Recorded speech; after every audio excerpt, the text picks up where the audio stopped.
bom tan blok pani chan tu kun ta hi te ni sa ma kani ke chwai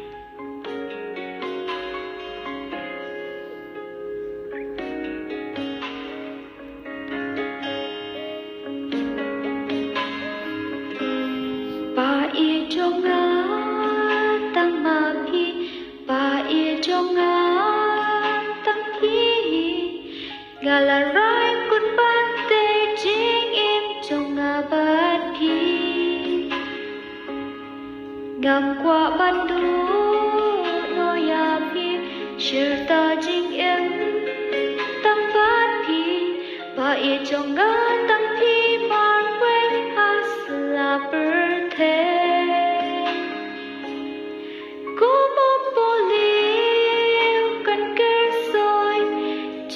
Jonga bat phi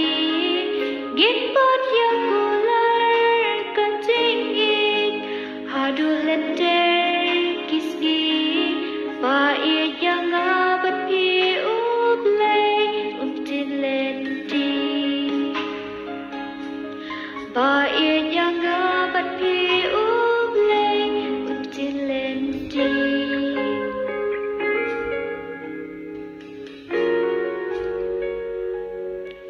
Shisha ya phi ya la in ting em ru nan I happy ga shan ya happy Presu Mariana ting e ba kon to shisha yan aya phi it beta ga shan ya happy Presu Mariana Nintela jing it bang corridor Gaba mga bat pili rai Uble yung ri unyada Yaka jing it pa shisha Jing it jong na bat pi ba it Kande shirta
Gishanya